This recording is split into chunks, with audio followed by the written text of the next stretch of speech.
Hai semuanya, ketemu lagi bareng Mihu di sini. Oh iya, kali ini Mihu akan membawakan alur cerita dari film Donghua yang berjudul Battle Through the Heaven. Mihu mengingatkan sekali lagi ya bahwa konten ini full spoiler. Mari siapkan cemilannya dan mari kita mulai alur cerita. Melanjutkan dari kisah sebelumnya. Sebelumnya Xiaoyan menghantam Long Biao dengan pukulan yang keras dan membuatnya jatuh ke tanah. Namun setelah beberapa konfrontasi dan memasuki domain dewa abadi, Long Biao akhirnya harus mengakui kekuatan Xiaoyan. Pada saat ini Long Biao dikalahkan begitu cepat. Dan itu tentu saja membuat mata tidak percaya muncul di seluruh wajah orang-orang yang ada di aula budak dewa Asura. Apalagi Long Biao masihlah orang kuat di langkah ke-7 keabadian Kaisar. Sementara momentum yang dipancarkan oleh Xiaoyan hanyalah di langkah ke-6. Tidak peduli seberapa kuat Xiaoyan, namun dengan perbedaan level kekuatan di antara mereka, seharusnya Xiaoyan akan sulit membuat pertarungan itu menjadi seimbang. Apalagi sampai memenangkan pertarungan dalam waktu yang singkat. Melihat adegan ini, Jinchang Daozi mengerutkan keningnya dan dia mencurigai Long Biao telah mengkhianatinya. Sepertinya saat ini Jinchang Daozi tidak terima jika Long Biao mengaku kalah. Namun akan sangat disayangkan jika Jinchang Daozi membiarkan Long Biao sang budak dewa langkah ke-7 tewas dalam pertandingan. Sial, mengapa seorang budak dewa dari langkah ke-9 harus mengambil tindakan seperti ini? Ucap Jinchang Daozi yang matanya terlihat serius. Dan dia mengepalkan tinjunya sambil menatap Xiaoyan dengan niat membunuh yang kuat. Jika Long Biao tidak mengaku kalah sekarang, maka Xiaoyan akan benar-benar membunuhnya. Mengapa tuanmu tidak mau mengakui kekalahan? Ucap Xiaoyan tersenyum pahit. Saat ini tindakannya sudah sangat serius dan Long Biao terlihat telah memuntahkan seteguk darah. Meskipun lukanya yang serius dapat pulih dengan cepat, namun dapat dilihat di matanya bahwa Long Biao sudah tidak memiliki keinginan lagi untuk bertarung. Sungguh kekuatan fisik yang kuat. Aku menyerah sekarang. Hanya saja selanjutnya saudaraku ini harus menghadapi langkah ke-9. Aku hanya bisa mendoakan semoga saudaraku beruntung. Ucap Long Biao. Saat ini Long Biao sebenarnya tersenyum tipis dan berbicara perlahan dengan Xiaoyan. Mendengar kata-kata ini, Xiaoyan tidak menanggapinya. Dia terus berjalan perlahan menuju Long Biao. Saat berikutnya, Jinchang Daozi mengangkat tangannya tinggi-tinggi seolah-olah akan memberikan pukulan terakhir. Pada saat ini Jinchang Daozi terus memandangi Long Biao yang sebelumnya telah memenangkan banyak pertandingan untuknya. Sebelum posisinya ditukar dengan Raja Roh Tianxun, Long Biao adalah kekuatan tempur terkuat milik Jinchang Daozi. Dia berpikir dengan kekuatan Long Biao yang berada di langkah ke-7 seharusnya cukup untuk menghancurkan Xiaoyan. Tetapi faktanya Long Biao dikalahkan dan Jinchang Daozi masih tidak terima dengan kenyataan yang ada. Sial, apakah Long Biao harus mati dalam pertempuran yang seperti ini? Gumam Jinchang Daozi sambil menggertakkan giginya. Pada saat ini dia mengangkat tangannya lalu memberikan tanda menyerah. Wah, sungguh sangat tidak terduga. Di akhir pertempuran ini, budak Dewa Zhonggu Daozi akhirnya menang. Ucap sebuah suara nyaring terdengar di seluruh arena. Dan di saat yang sama, Xiaoyan segera menarik lengannya dan menatap Long Biao. Hei, bersiaplah untuk mengganti tuanmu. Ucap Xiaoyan dengan nada yang lembut. Long Biao sedikit terkejut saat mendengar kata-kata ini. Saudaraku, meskipun tubuhmu kuat, namun kekuatan budak dewa nomor 1 ini sangat menakutkan dan jelas tidak biasa. Kau harus berhati-hati. Dia mungkin tidak akan menahan dirinya. Ucap Long Biao berkata perlahan. Dan dia bahkan memperingatkan Xiaoyan pada saat ini. Hei, Long Biao, kembalilah ke sini jika kau tidak ingin menjadi sampah. Pada saat ini teriakan marah Jinchang Daozi mulai bergema. Saat ini Long Biao mulai berdiri dan mengepalkan tinjunya ke arah Xiaoyan lalu menarik diri dan pergi. Pada saat yang sama kegemparan yang luar biasa bergema lagi di aula budak dewa Asura. Bagaimanapun mereka masih tidak percaya dengan apa yang baru saja terjadi. Setelah Long Biao dikalahkan dan meninggalkan lapangan, Keributan kali ini bahkan lebih keras dibandingkan saat Jin Dongming dikalahkan. Karena sebagian besar orang menjagokan Jinchang Daozi. Sebelumnya mereka merasa bahwa Jinchang Daozi pasti menang. Apalagi Long Biao juga sangat terkenal di aula budak dewa Asura. Sejauh ini, dia belum pernah dikalahkan. Sehingga saat melihat kekalahan Long Biao, itu langsung membuat orang-orang ini tidak bisa duduk diam. Sial. Aku bertaruh 2000 poin kontribusi dan itu merupakan aset keluargaku. Bagaimana mungkin ada kesalahan seperti itu dalam permainan yang seharusnya bisa dimenangkan? Kekuatan macam apa yang sebenarnya dimiliki oleh budak dewa Zonggu ini? Dia mengalahkan Long Biao hanya dalam waktu kurang dari 1 batang dupa. Hanya sedikit orang yang pernah berpartisipasi dalam tantangan budak dewa sebelumnya. Mungkinkah kedua budak dewa ini merencanakan sesuatu? Namun kurasa itu tidak mungkin. Pada saat ini aula budak dewa Asura sekarang dipenuhi dengan suara-suara yang belum percaya dengan pemandangan di depan mereka. Dan bertaruh poin kontribusi yang tidak terhitung jumlahnya. Long Biao ini pasti sengaja membiarkannya kalah. Saat ini suara yang sebelumnya memarahi Zonggu sepertinya berhenti tiba-tiba. Mata tertuju pada Jinchang yang berada di lantai pertama. Tatapan banyak sosok terkunci pada tempat Jinchang Daozi berada dan mata mereka memancarkan tatapan yang marah. Long Biao yang sedang duduk bersila untuk menyembuhkan lukanya memandang ke arah Jinchang. Jinchang Daozi tidak akan menyerah begitu saja.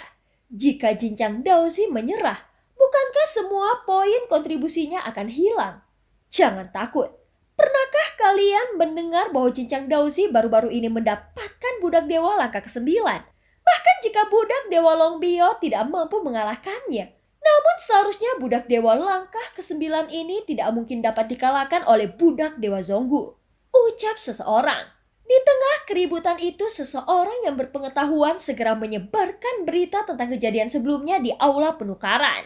Long Biao, apakah kau melakukannya dengan sengaja? Atau kau memang benar-benar kalah? Ucap Jinchang Daozi bertanya dengan suara yang rendah. Aku benar-benar tidak berdaya. Jika Tuan tidak menyelamatkan hidupku, maka hidupku akan musnah di tangannya.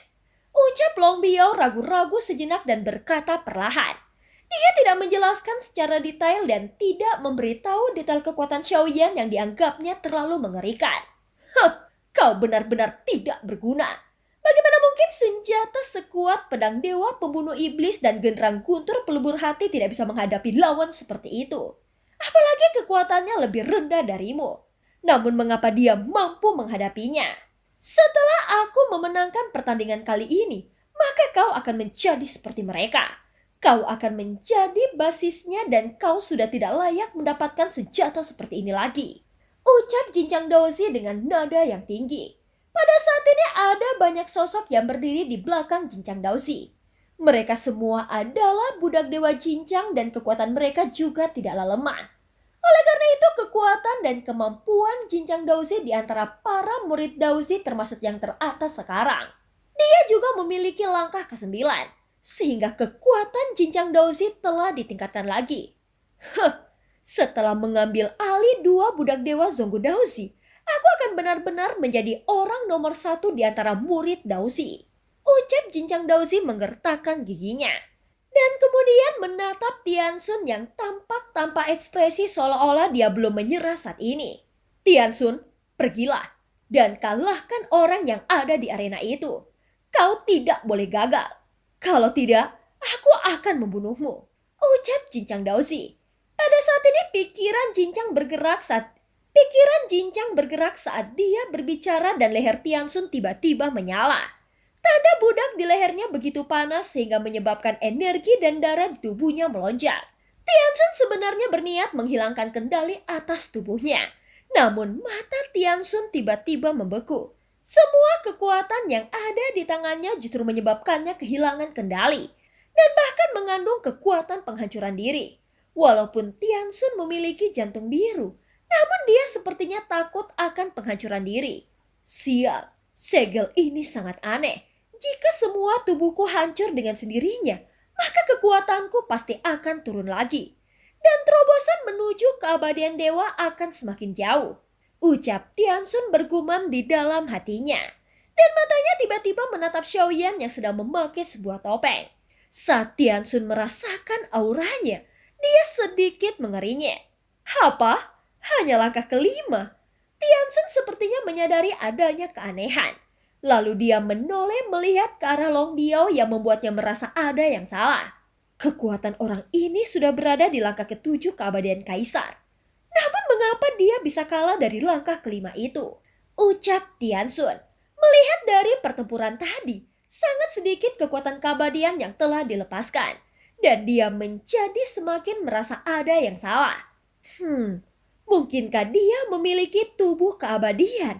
Ucap Tianxun berpikir di dalam benaknya dan bertanya-tanya. Tapi bagaimana mungkin tubuh keabadian yang unik bisa muncul begitu sering? Gumam Tianxun lagi. Hei, Tianxun, kenapa kau belum pergi? Apakah kau ingin merasakan kekuatan segel budak dewa? Melihat Tianxun tidak bergeming, alis Jinchang Daozi berkilat dengan tatapan yang marah.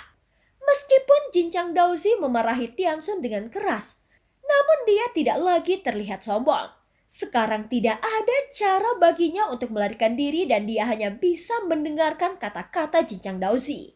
Untuk saat ini dia harus membunuh sosok langkah kelima yang ada di arena sesuai perintah Jinchang Daozi yang sudah menjadi tuannya.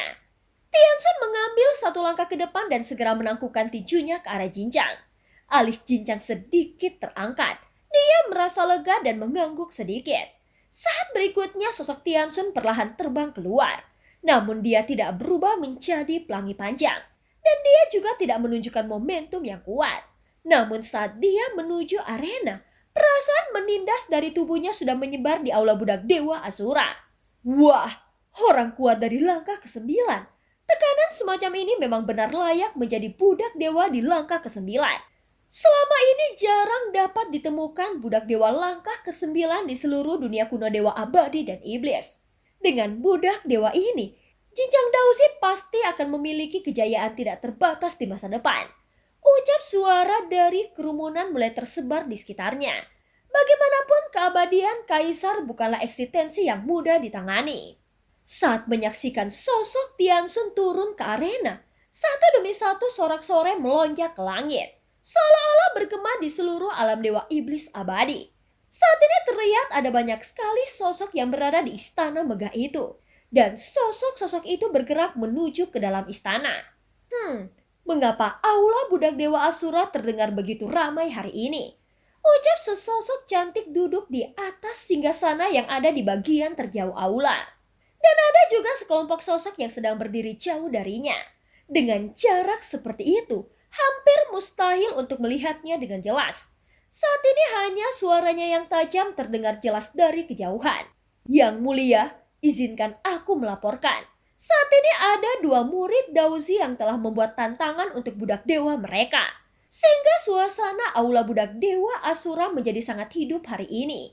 Ucap sesosok yang berdiri mulai menjelaskan situasinya saat ini dengan hormat. Hei, apakah kau telah menukarkan semua token kuno dewa iblis abadi? Ucap suara wanita itu terdengar lagi. Saat ini dia tidak ingin membahas aula budak dewa Asura. Iya yang mulia, token terakhir telah ditebus oleh seorang murid bernama Zonggu Daozi.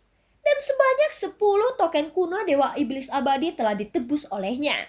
Di bawah penyelidikan yang penuh keraguan ini, di antara orang-orang yang hadir saat ini hanya satu orang yang berani buka mulut untuk menjawab.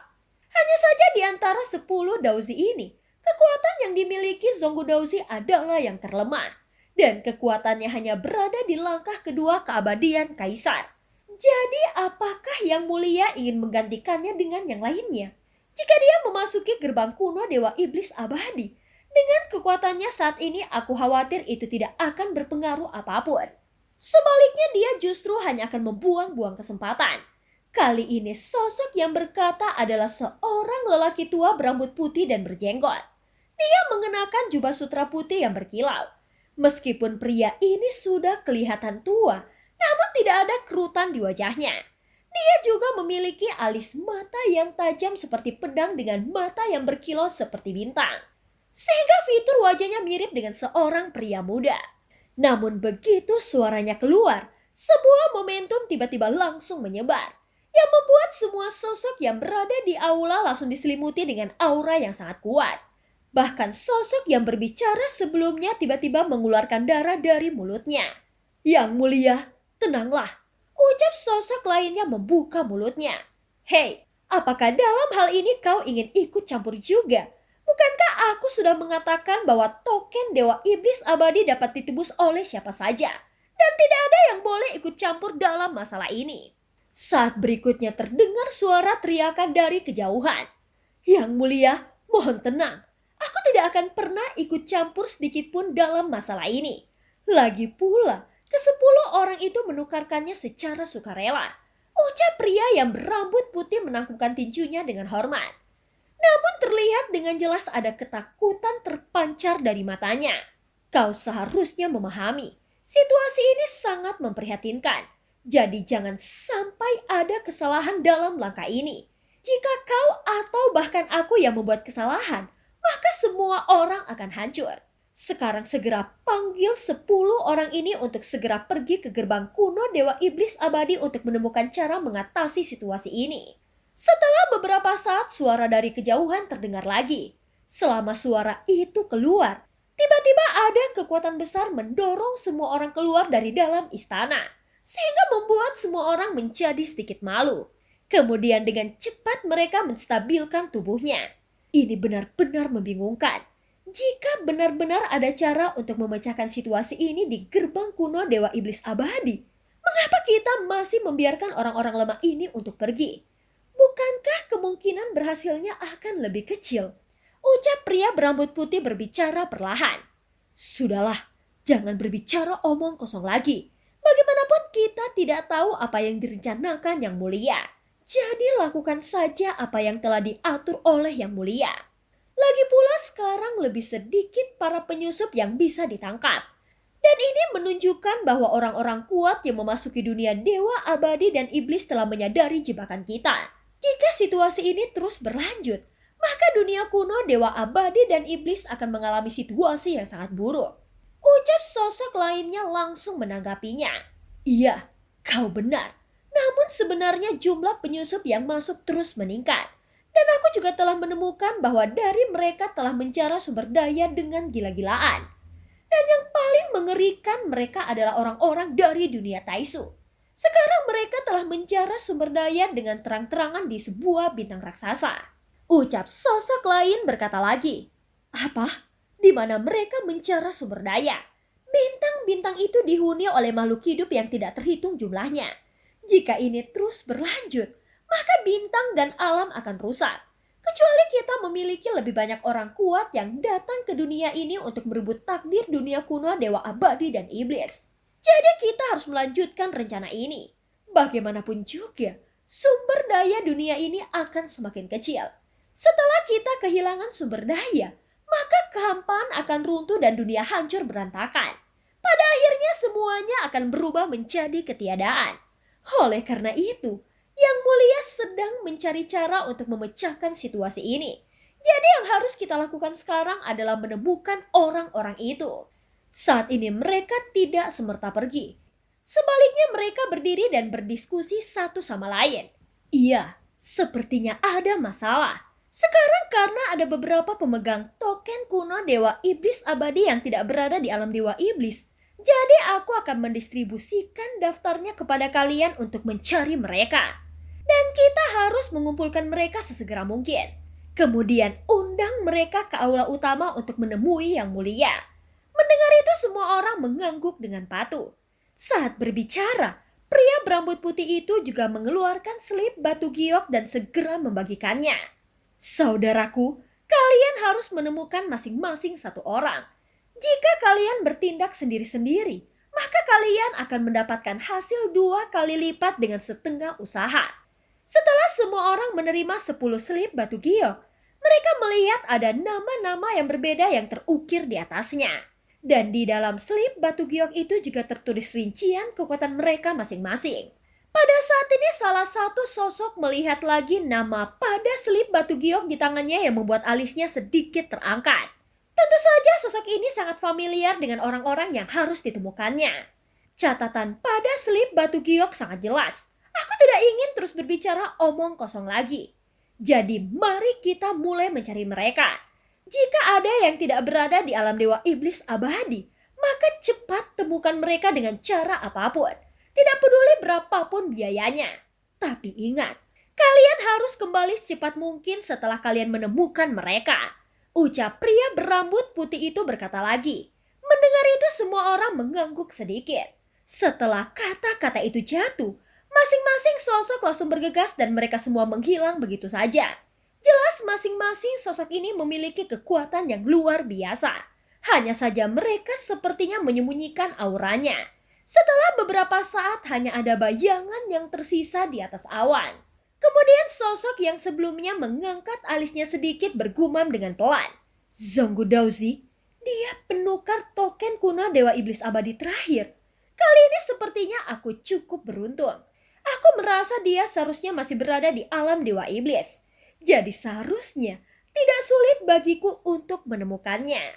Ucap wanita cantik itu kemudian menyimpan selip batu giok di tangannya. Kemudian sosok anggun itu bergerak sedikit dan hanya menuju ke bawah awan.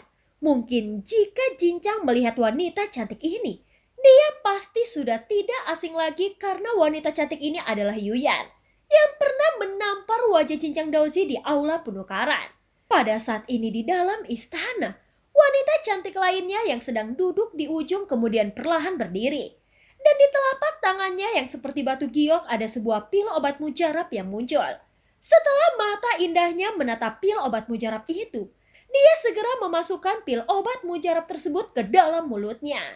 Sesaat kemudian ada senyuman puas yang muncul di wajah cantiknya. Ramuan ini rasanya enak sekali. Meskipun teknik pemurniannya tidak kuat, tetapi nyala api yang digunakan untuk memurnikan pil obat mujarab ini seharusnya bukan nyala api biasa. Dengan tingkat seperti itu, dia seharusnya menjadi alkemis tingkat dewa. Meskipun masih belum bisa mencapai level yang aku inginkan untuk menyempurnakan pil obat mujarab yang kubutuhkan, namun obat mujarab ini benar-benar sangat enak. Jika aku mempercayakan pemurnian ini kepada sembarangan orang, mungkin hasilnya pastilah sangat buruk. Ucap wanita cantik itu bergumam dengan pelan. Sosoknya terlihat cantik dengan sanggul rumit yang dihiasi dengan jepit rambut perak mengkilat yang membuat penampilannya semakin cantik mempesona. Wanita ini juga memancarkan keanggunan yang tidak terlukiskan. Saat dia menggerakkan kakinya dengan rambut panjangnya, dia benar-benar terlihat seperti seorang peri. Jika Xiaoyan bisa melihat pil obat mujarab di tangannya sekarang, mungkin dia akan mengenali pil obat mujarab ini secara sekilas. Pil obat mujarab itu adalah pil pemecah racun Tianling dan pil ini seharusnya menjadi pil penawar racun. Meski begitu bagi wanita cantik ini, rasanya seperti pil gula yang lezat, sehingga wanita ini terus menikmatinya di dalam mulutnya. Sekarang hanya ada satu cara untuk memecahkan situasi ini dan itu terletak pada ribuan perubahan. Bahkan ada kemungkinan terletak pada klan Cimi dari gerbang kuno Dewa Iblis Abadi. Tapi sayangnya, klan Cimi telah lama menghilang di dunia kuno Dewa Abadi dan Iblis. Aku juga belum pernah mendengar keberadaan garis keturunan mereka. Apakah memang benar ada cara untuk memecahkan situasi ini? Namun sepertinya aku harus mengambil satu langkah dalam satu waktu di alam dewa kekacauan. Tidak peduli apakah itu benar atau salah sebelumnya. Aku telah kehabisan semua metodeku. Tapi sebelumnya, nomor 9 berkata bahwa dia akan datang ke dunia kuno Dewa Abadi dan Iblis. Namun dia juga mengatakan bahwa dia berasal dari dunia Taisu. Meskipun aku tidak tahu apakah dia benar-benar berasal dari Taisu, namun selama percakapan dengan nomor 6, seharusnya identitas nomor 9 itu tidaklah sederhana. Lupakan tentang pemikiran ini.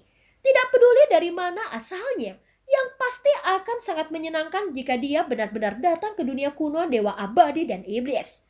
Meskipun pengetahuannya tentang alkimia tidak cukup dalam, namun kekuatannya pasti cukup bagus. Jadi alangkah baiknya jika ada cara untuk membimbingnya. Ucap wanita cantik itu bergumam perlahan. Tapi aku tidak tahu apakah nomor 9 ini adalah perempuan atau laki-laki. Ucap wanita ini bergumam lagi pada dirinya sendiri. Pada saat ini dia melemparkan selip batu giok ke atas dan ke bawah di telapak tangannya yang putih seolah-olah sedang memainkannya. Selip batu giok ini bukanlah benda biasa. Itu sama persis dengan yang ada di tangan Xiaoyan yang dia gunakan menuju ke alam dewa kekacauan. Dia berdiri dengan kaki teratainya di istana. Sosok cantik itu sedikit mengangkat mata indahnya dan tidak ada yang bisa melihat wajahnya saat ini.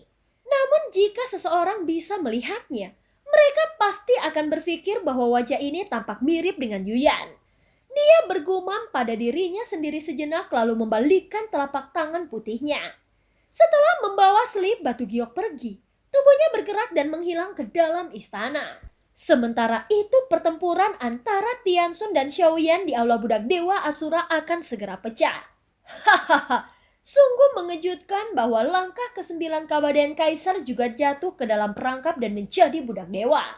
Di balik topeng Xiaoyan merendahkan Tianxun sambil berkata perlahan, "Hah, apa hubungannya denganmu?" Ucap Tianxun merasa sepertinya dia diejek sehingga matanya menjadi dingin dan tegas. Aku tahu. Kau pasti merasa takut saat menghadapi langkah ke-9. Jadi sebenarnya tidak ada yang ingin kau katakan, bukan? Ucap Tianxun melanjutkan kata-katanya dan menjawab dengan dingin.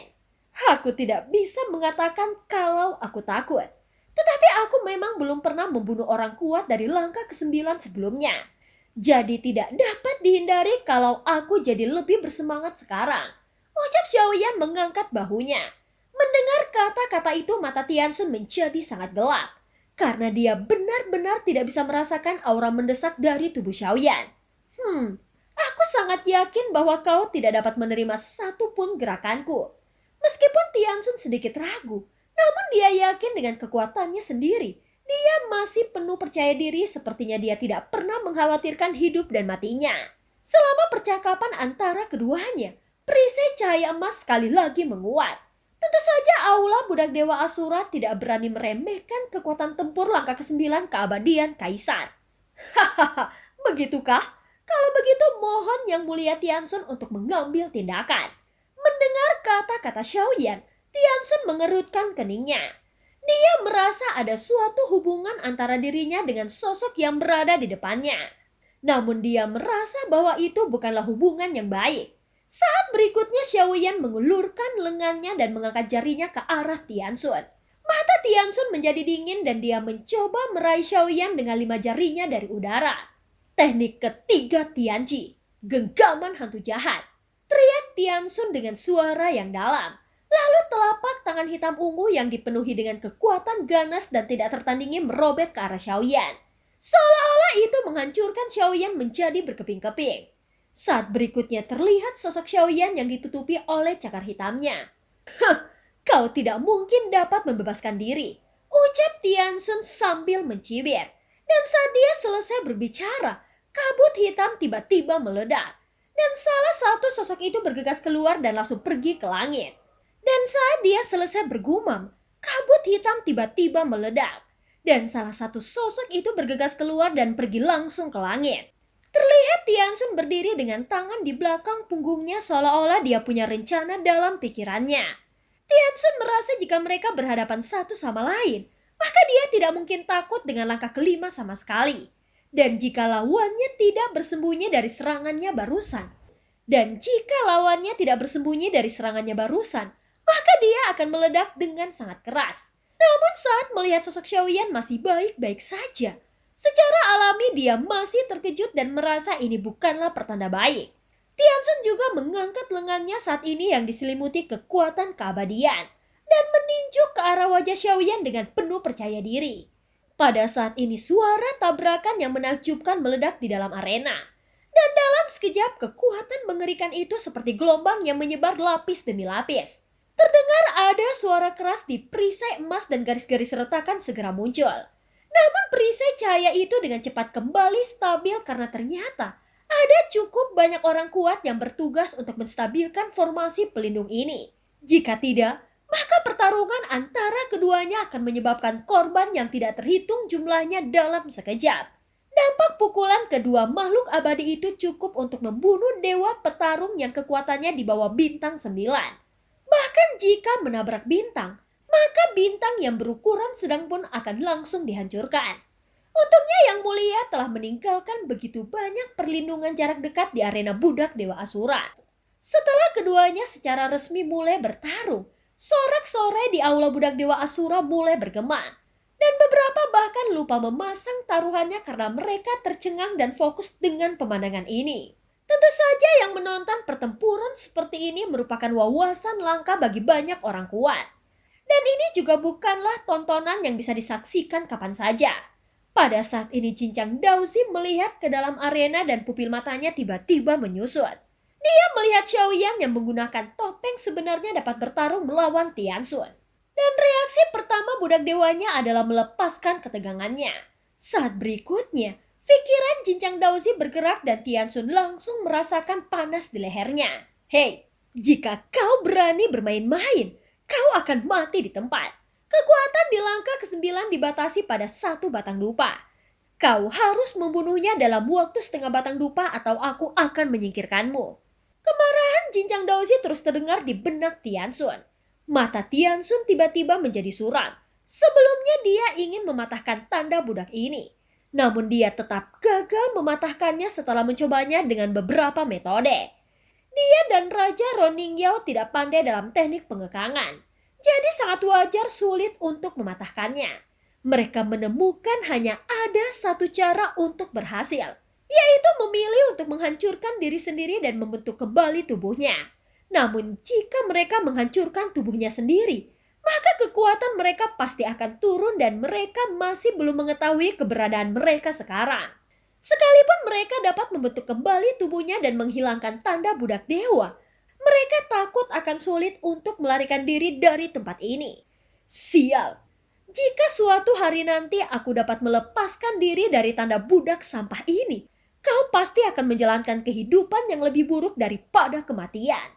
Ucap Tianxun berpikir diam-diam di dalam hatinya. Pada saat ini Tianxun merasa bahwa kekuatan besar yang datang dari depannya tidak hanya tidak melemah selama konfrontasi singkat barusan, tetapi itu menjadi semakin kuat. Seolah-olah saat kekuatan lawan melemah dia bisa menjadi semakin kuat. Saat berikutnya, tiba-tiba kekuatan besar keluar dari tinju Xiaoyan. Sebelum Tianxun sempat bereaksi, tinjunya diguncang kembali. Dan pukulan lain dari Xiaoyan terbang sangat cepat dan mendarat di dada Tianxun. Pada saat ini pakaian di tubuh bagian atas Tianxun langsung hancur dan memperlihatkan perlindungan bagian dalamnya.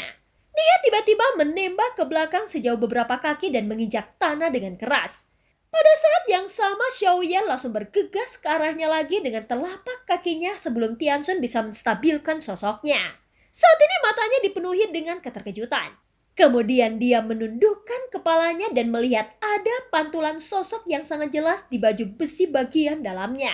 Ketika Tianxun mengangkat kepalanya lagi, dia bermaksud ingin mengunci sosok Xiaoyan dengan segel tinjunya. Tetapi ternyata sosok Xiaoyan telah menghilang. Sial, bagaimana mungkin dia tiba-tiba menghilang? Ucap Tianxun tanpa sadar bergumam dengan keterkejutan di matanya. Di bawah tatapan mata yang tidak terhitung jumlahnya di aula budak Dewa Asura, mereka hanya bisa melihat sosok Tianxun yang terlihat memalukan. Tetapi mereka tidak bisa melihat Xiaoyan. Pada saat ini Tianxun berdiri tegak lagi di dalam arena tersebut. Sekarang dia sudah dapat merasakan bahwa lawannya saat ini jelas bukan langkah kelima. Dan tentu saja Tianxun tidak mengetahui bahwa Xiaoyan telah menguasai guntur ekstrim. Dan Xiaoyan menggunakan kekuatan guntur ekstrim untuk membuat tubuhnya bergerak dengan sangat cepat. Apakah itu tubuh keabadian? Gumam Tianxun perlahan. Sial. Aku tidak menyangka pil racun yang diberikan oleh Ningyao akan digunakan di sini. Kupikir pil racun ini dapat mengatasinya. Ucap Tianxun dengan suara yang dalam. Pada saat ini aura di tubuhnya meledak yang membuat banyak mata kagum menatap ke arahnya. Sebelumnya Tianxun tidak terkejut ketika dia dipukul mundur oleh pukulan Xiaoyan barusan. Karena dia tidak menggunakan seluruh kekuatannya, jadi tidak mengherankan jika pukulannya yang diselimuti kekuatan keabadian sebelumnya dipukul mundur. Tetapi faktanya sekarang Tianxun bahkan tidak bisa mengunci Xiaoyan. Dan film pun berakhir. Terima kasih udah dengerin Mihu dari awal sampai akhir ya. Sampai jumpa.